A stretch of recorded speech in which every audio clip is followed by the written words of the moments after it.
The dawn broke over New Geneva with the promise of celebration. Golden sunlight spilled across the lawns of the United Earth Council, where flags of every nation fluttered in a gentle breeze.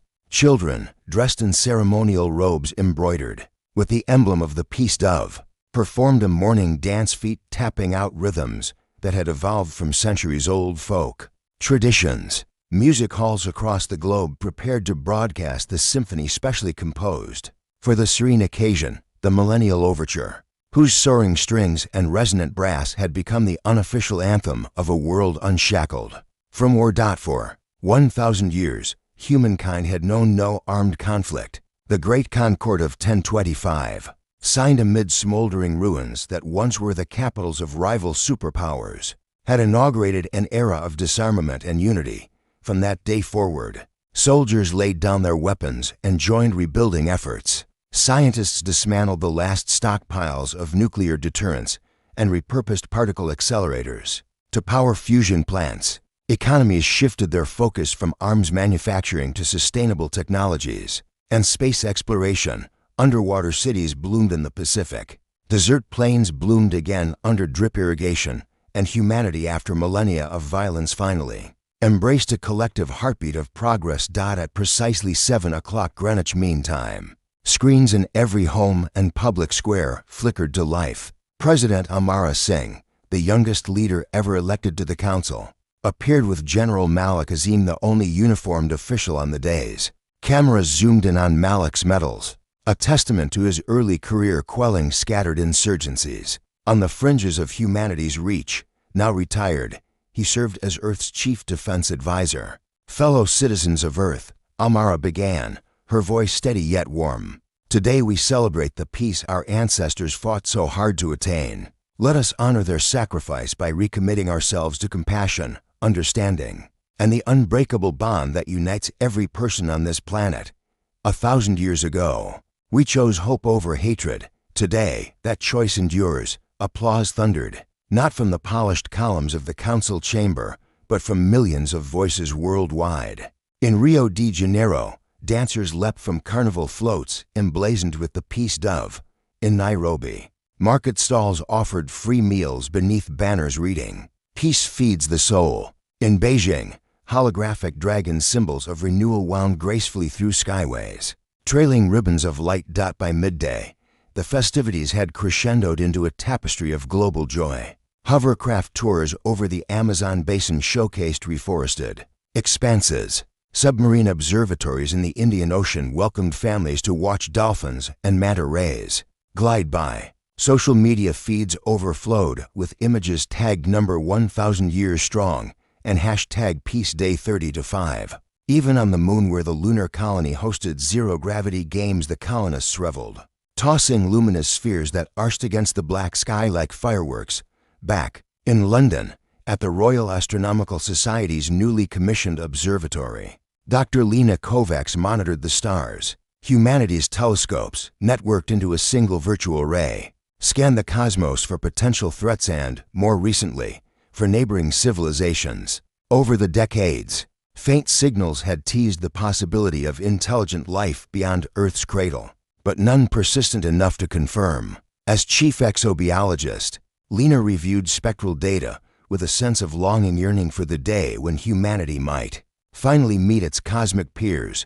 Shortly after 18 o'clock London time, her instruments recorded a spike, thousands of objects emerging from interstellar space along parallel trajectories. At first, she assumed a calibration error, but the readings persisted solid, uniform, unmistakable. She alerted the United Earth Council's Situation Room. In Washington, D.C., President Singh and General Azim listened to Lena's voice crackle over a secure feed. The uniform grid of blips on their holo display pulsed ominously. Malik leaned forward, fingers steepled.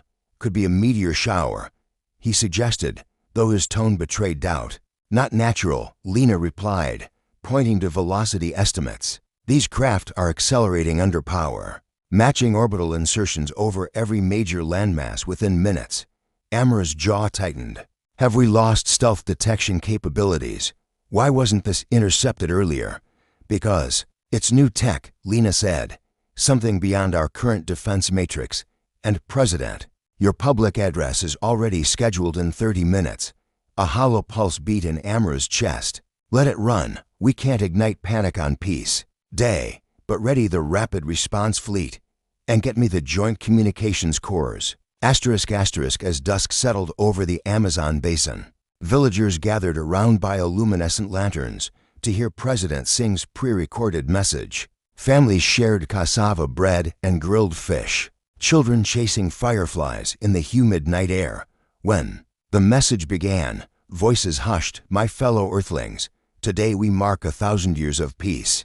But it seems the universe has a surprise in store. We are detecting an extensive fleet entering our skies. Their intent known.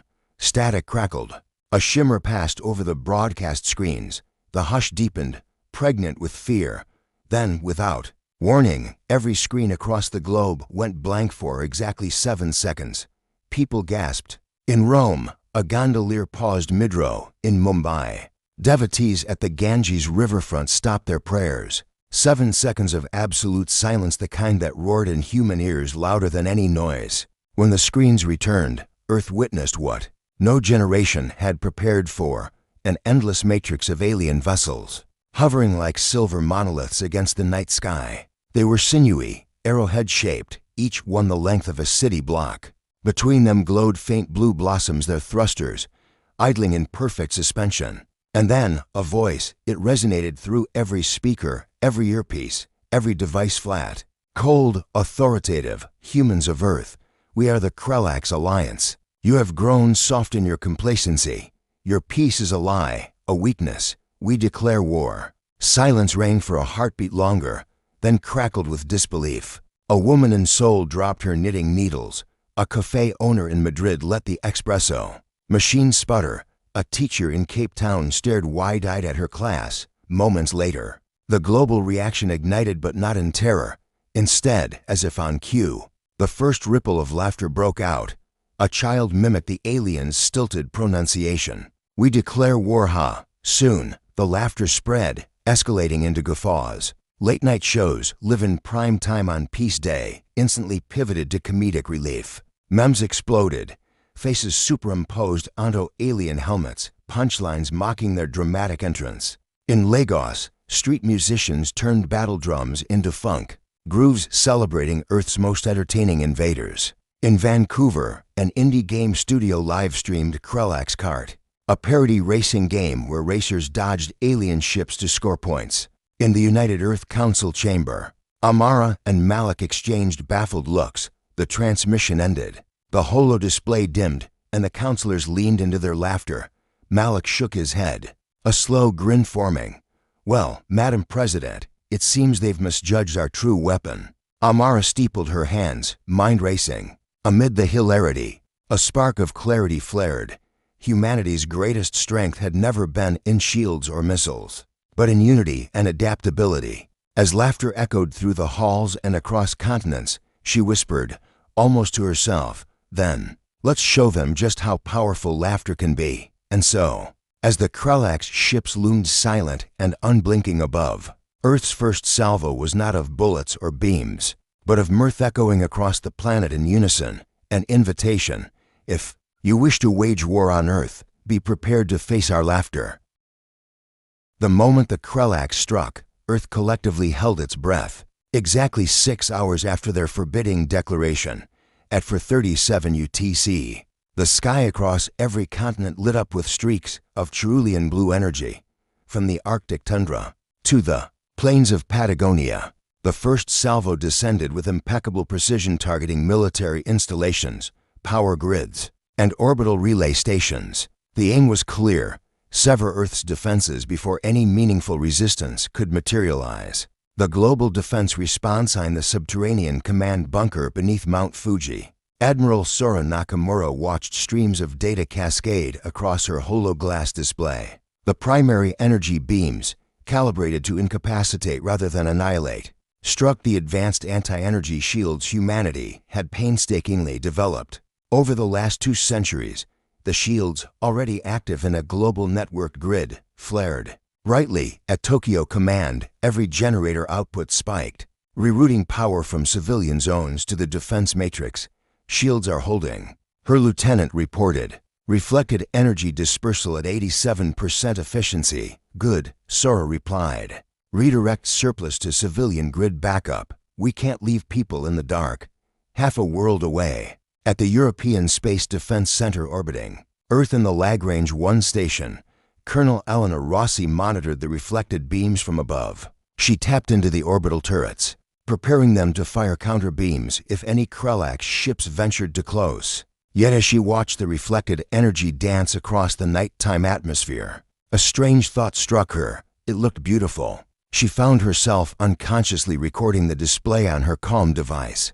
Civilians in the crossfire of context in the streets of Rio de Janeiro. Residents emerged from shelters to witness the aurora of defense lights weaving between the clouds. Samba drummers, who had been hastily converted into emergency communicators, began sensing their rhythms to the pulse of the beams. What started as an impromptu cadence soon became a full-blown street party.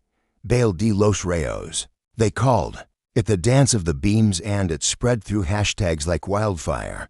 Hashtag Beam Ballet, hashtag Defense Disco. In Nairobi, a community health worker named Jalia Onkandi was distributing water and medical supplies when the first beams lit up the night. Citizens paused midline for rations, craning their necks to see. Jalia chuckled to herself. Only humans could turn a battle into a festival, she thought, handing out glow sticks to children who skipped through makeshift barricades, giggling at the pretty lights.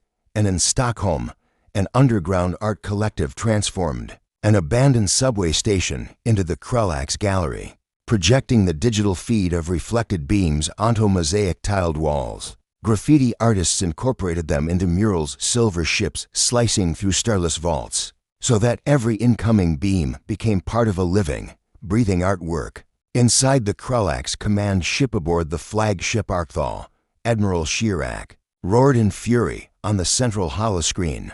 Shards of reflected energy exploded against the ship's formation shields, sending tremors through the fleet.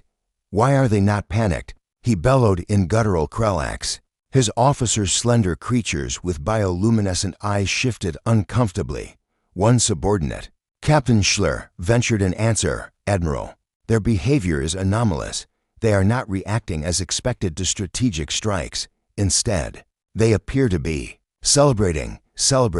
Chirac snarled. They treat our attack as though it were fireworks. Schler hesitated. It seems so, sir. They are broadcasting humor protocols. Chirac's multi-jointed claws clattered against the console. Humor. What use is humor in war? Find the source and eliminate it. The birth of the Joint Comedy Corps in Beknans to the Krelax. Humanity had anticipated psychological warfare long before the invaders arrived. 5 years prior, the United Earth Council established the Joint Comedy Corps JCC, a specialized unit blending military precision with comedic talent. Their mission, weaponize humor as both deterrent and morale booster. Inside the JCC's headquarters once, a Cold War-era decommissioned missile silo in Kansas, Captain Rafael Raff Duarte prepared his team's debut. Around him, a dozen comic officers fine-tuned arrays of sound cannons, viral content projectors, and holomeme emitters. They tested punchlines like tactical coordinates, calibrating timing to match the beat of alien nerve frequencies identified by exobiologists. Okay, team, Raff said, glancing at the countdown timer. We're live in 3, 2, 1. Across the globe, every major broadcast network, television, holostream, handheld devices instantly switched to the JCC feed. Raff stepped into frame, donned in camouflage that, upon closer look, was patterned with tiny laughing faces. Greetings, Krelax. He boomed in flawless Martian dialect. Krelax, thanks to advanced translation AIs. We hear you're here to declare war. Well, bravo. You must be the galaxy's worst surprise party planners. No cake, no confetti, just big ugly ships. Tough crowd down here, though. Let's see if you can tickle our funny bone. At Riff's signal. Behind him a hologram bloomed, a caricature of an alien slipping on a banana peel. Laughter erupted across every human communication channel in perfect synchrony. The alien response unintended vulnerability on the Arcthal. The holofeed flickered as the JCC broadcast penetrated Krellak's encryption. Officers recoiled. At the bizarre images and sound slapstick pratfalls, witty one-liners, improbable puns about space barnacles and cosmic constipation stopped the broadcast. Chirac roared, "Shut down those frequencies." Technicians scrambled, but it was too late. Individual ships began to stutter, their communications array glitching. One by one, clusters of vessels dimmed their thrusters, confused by the infectious. Humor. Schler reported frantically, "Sir, the humor seems to be disrupting our neural network synchronizers. The fleet's cohesion is deteriorating." Chirac's eyes to luminescent pools of rage narrowed. "Deploy silence drones. Mute every external channel." Humanity's first true counteroffensive is Earth. The sight was surreal. Shield reflectors pulsed. Energy weapons bristled in anticipation. But no human fired a shot. Instead, crowds poured into streets, gathering around massive holoscreens to cheer on the JCC. In London, Oxford Street turned into an impromptu amphitheater. In Buenos Aires, tango dancers spun beneath projected puns. In Johannesburg, drum circles kept rhythm with Ruff's punchlines. Even in remote Antarctic research stations, scientists tuned in and cracked smiles through frost-laden hatches. At 5:12 UTC, Raff delivered his closing line, "Krellaks, your move, please don't ghost us." The broadcast ended with a cascade of digital laughter rippling across every device. Moments later, crews reported that hundreds of Krellak ships disengaged their weapon systems, drifting in mid-orbit in muted confusion. Aftermath: shock, awe, and a plausible sunrise. The first salvo had been not just repelled but turned into a global celebration. Damage to infrastructure was minimal. Strategic foresight and redundant systems had blunted the kinetic impact. Civil defense teams dispatched repair drones within hours, restoring power and communications so swiftly that many assumed the attack had been a simulation. President Amara Singh addressed the world via instant holotransmission, her tone a blend of gravity and pride. "Last night tested us, but it did not break us. Our shields protected our bodies, our humor protected our spirits. Let every corner of Earth know, it is not only our technology that defends us, but our unity, our creativity, and yes, our laughter." As applause echoed through the streets, General Malik Azim allowed himself a rare grin. "They say laughter is the best medicine," he told Amara. "Looks like tonight, it was our most effective weapon." And somewhere in the silent corridors of the Krellak's fleet, ships still twitched from the aftershocks of Earth's first true counterstrike, not of missiles or beams, but of mirth. The war had begun, but the first combatants to fall were not soldiers, but solemnity itself.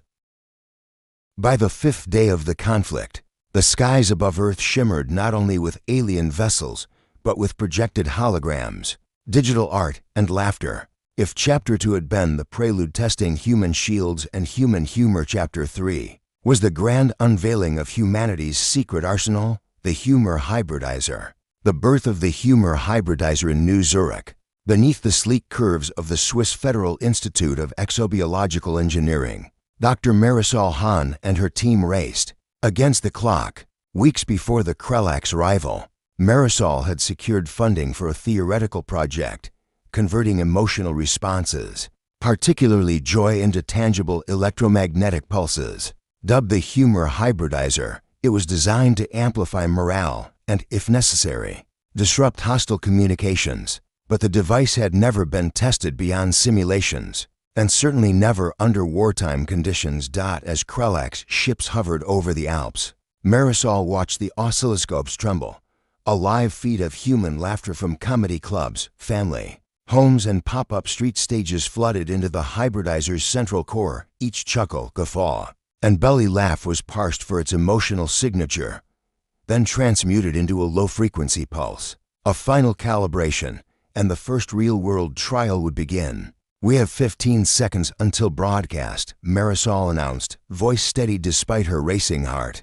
Around her, engineers adjusted gain knobs. One intern raised an eyebrow. "Are we sure this won't backfire and make us all laugh uncontrollably?" Marisol smiled. "If it does, I'll gladly call it a victory. The Great Pulse unleashed at 11:11 UTC.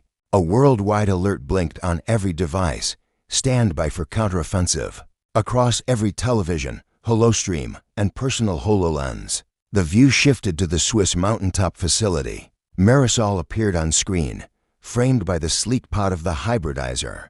Citizens of Earth and our friends in the Krellax fleet, prepare yourselves. Today, we demonstrate the power of joy.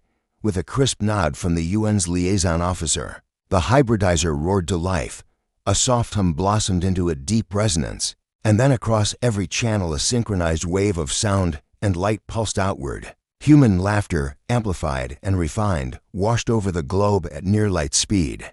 In every Krellax vessel, instruments flared. Sensors overloaded on the curious phenomenon, a signal that was neither weapon nor traditional communication, but pure elation. Subspace transceivers stuttered, mapping laughter onto data rays. Shields flickered in response. Engines momentarily stuttered as artificial neural nets attempted to process the cascade of humor. Earth's global festival while the hybridizer did its work. The world turned into one giant comedy festival.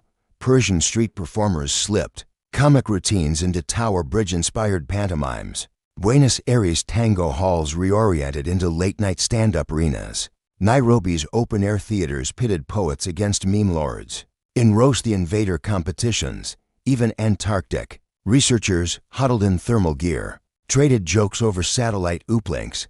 What do you call an alien that eats ice, a Chilean? Their laughter crackled through frost-laden walls. In Mumbai, slum dwellers projected the hybridizer's pulsing beams onto the walls of tenement buildings, turning every structure into a beacon of defiance. Children copied the projected waveforms in chalk on sidewalks, drawing smiling faces riding the ridges of the pulse. Elderly couples, perched on rickshaws, clasped hands as the tremors of joy washed through their bones. Krellax's desperate measures aboard the Arcthal, Admiral Chirac S. Rage had mutated into panic. His communications officers reported systemic failures, ships drifting off formation, neural command links going silent, biometric logs showing records of involuntary laughter spasms among crew. The Krellax had long regarded emotions as weaknesses to be suppressed. Now they were weaponized against them. Deploy the null zones. Chirac ordered, voice cracking. Segment the fleet. Block all joy frequencies. Launch mind-dampening arrays. His engineers scrambled to erect isolation field spheres of anti-empathic resonance, designed to quarantine laughter. But without cohesion, the fields were unstable. As they flickered into place, the JCC pinpointed their locations and beamed targeted humor broadcasts into their gaps. The results were catastrophic for the Krellax. Entire null zones collapsed under the onslaught of absurdity, infiltration and implosion refusing to concede psychological dominance. Chirac dispatched the Cakevar unit's master shapeshifters, trained for covert operations. Their mission: infiltrate human cities, sow confusion, and strike at the heart of Earth's comedic infrastructure. Disguised as stand-up comedians, they integrated into open mic nights from Seoul to Sao Paulo, their material carefully crafted to undermine human confidence. But humor, like any art, requires authenticity. Every disguised Cakevar-S delivery faltered at critical junctures. Punchlines arrived late. Sarcasm registered as sincerity. Irony misfired. In Chicago, a Cakevar invited the audience to fake laugh, to avoid detection only to be caught when genuine comedians roasted the emotionally retarded. Premise: in Cairo, another slipped, delivering a cringe-worthy pun about pyramids falling flat, and was swiftly escorted off the stage by security drummers keeping beat for the next set. Exposure was swift. Word spread across encrypted comedy networks. Beware the stiff-tongued jokers. If they don't gag you, they'll gag your gag. Human laughter, resilient and resourceful, turned the infiltration attempts into fodder for fresh satire. Within days, the Cakevar themselves were the punchlines. The turning point as the sun set on the third day of this new front. The Krellax fleet gathered in council, huddled around holitables. Exhausted officers conceded a single truth: they could not win this war of laughter. Their defeat was not born in shattered hulls or broken shields, but in the joy that thrummed at Earth's core. Back on the surface, President Amara Singh watched the live feed of their retreat. Beside her, General Malik Azim exhaled slowly. "They brought war to our doorstep," he said. "But they underestimated the one thing no invader can subdue, the spirit of laughter." Marisol Han, tuning in from her lab, allowed herself a moment of relief. The humor hybridizer's readings flickered green. Mission accomplished. She shut down the device, its engineers cheering. And as night fell, Earth unified under one banner, not of conquest, but of celebration. For in the cosmic crucible, humanity had discovered its ultimate weapon, the boundless, unquenchable power of wit. The morning of July 10, 2025, dawned cool and clear, as if Earth itself had taken a deep, steadying breath. For 8 days, the Krelax fleet had loomed like silent monoliths above every major city, their ships drifting in orbit but their weapons stilled by the indiscriminate barrage of human humor. Now, tentative signals rippled through the networks. The aliens wished to negotiate. A global call to laughter and diplomacy at precisely 10 o'clock UTC. The United Earth Council broadcast a summons to all nations and any listening extraterrestrial ears, an emergency session of the Grand Assembly of Laughter. The venue was the newly completed Globe Forum in Geneva, vast, circular amphitheater flanked by transparent solar panels that captured both sunlight and the aurora-charged energy of Earth's defensive shields. Delegates streamed in, senators and scientists, comedians and cultural ambassadors, veterans of old wars alongside children born in the thousand-year peace. In seats reserved for the Krelax, an array of empty, luminescent chairs hovered nano-projections that flickered with tentative communication protocols. As human delegates took to the stage to offer opening remarks, chaperones handed out laughter kits, small devices that emitted synchronized chuckle tracks, encouraging a communal spirit. President Amara Singh stood at the central dais, her serene composure belying the tension under her calm smile. General Malik Azim remained at her side, broad-shouldered and vigilant in a suit woven from adaptive camouflage fibers. Cameras captured every angle of the moment, broadcasting it live to billions. "Friends, human and otherwise," Amara began, her voice steady through the global link. "We gather not to linger on the wounds of conflict, but to embrace the bonds that conflict cannot sever. We have learned in battle that you cannot conquer laughter. Today, we extend our hands not in weapons, but in jest, in joy, and in the promise of collaboration." The Krelax respond from the ranks of nano-projections. One figure solidified into a 3-meter-tall silhouette, Admiral Shirak himself. Bioluminescent eyes dimmed to a forest green rather than the battle-ready crimson they had burned throughout the conflict. His voice, translated into English, crackled at first but grew steadier. "Humans, we concede," he intoned. "Your humor is formidable. We came to test your defenses. Instead, we were disarmed by laughter. What form of sorcery is this?" A ripple of laughter ran through the hall, not mocking, but joyous, the shared sound of triumph and relief. Amara gestured invitingly. "The sorcery is as old as the first campfire joke, Admiral," she replied. "It's born from our resilience, from our unity, from the knowledge that even in the darkest hour, we can find light in each other. We invite you to share in that light." Speeches of satire and solidarity were the next for hours. Each delegate offered a speech, most delivered as comedic performances. A Zambian stand-up comic riffed on the Krelax misunderstanding of Earth's natural immunity to seriousness, while a Brazilian carnival queen improvised a samba about aliens who boogaloo. An indigenous council from Alaska wove ancient laughter chants with traditional throat singing, creating an otherworldly soundscape that left even the nano-projected aliens reverent and curious. When it came time for the Krelax to speak again, their anatomically slender envoy Zayalor stepped forward. In measured, halting English, they delivered a limerick. There once were invaders from space, who declared war at frantic pace. But Earth's joyous refrain broke their battleplane. Now they seek a more jocund embrace. By the end, tears of mirth shone on the cheeks of humans and the bioluminescent markings of the Krelax alike. The ancient walls of mistrust began to crumble under the weight of shared humor. The Galactic Laugh Pact Assembly voted unanimously to draft a new treaty. The Galactic Laugh Pact, Rather than arms limitations, it codified the exchange of humor, protocols, cultural jesting rites, and interspecies comedy festivals. Key articles included non-aggression clause, all parties renounce first strikes, in favor of first jokes, cultural exchange, annual laughter summits where earthlings teach new comedic forms, slapstick, satire, one-liners to Krulak's apprentices, joint entertainment forces, creation of the interstellar comedy corps, with mixed human Krulak's troops during star systems, emergency humor channels, dedicated subspace frequencies reserved for instantaneous stand-up, routines during crises, to maintain morale and prevent hostile escalation. As the treaty text appeared in holographic scroll form above the dais, President Singh and Admiral Chirac reached out, hands clasped mid-air. In a symbolic gesture, their fingers never truly touching but connected by a lattice of photons.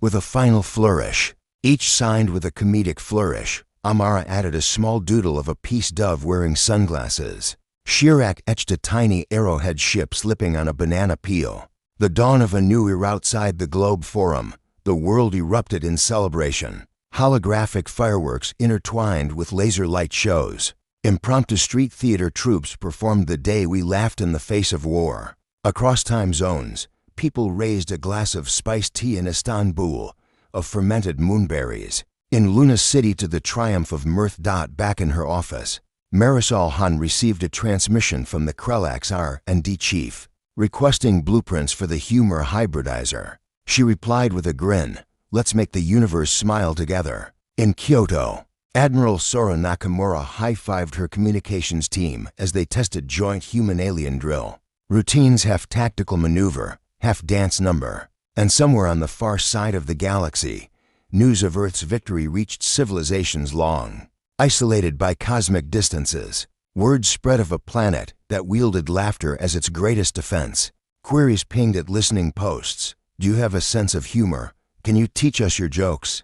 The Krulaks, once conquerors, became the galaxy's first diplomats of laughter. Their first comedy tour sold out within hours virtually and in person, packed auditoriums on Mars, Titan, and beyond. Earth's comedians found themselves hailed as heroes, invited to perform in alien amphitheaters with zero-gravity open mix and nebular backdrops. As the sun set on July 10th and rose on July 11th across Asia, the 1,000-year peace officially ended, not with bombs or treaties inked in blood, but with a resounding chorus of laughter echoing across star systems. For humans and aliens alike had discovered that the only true victory was one shared in joy.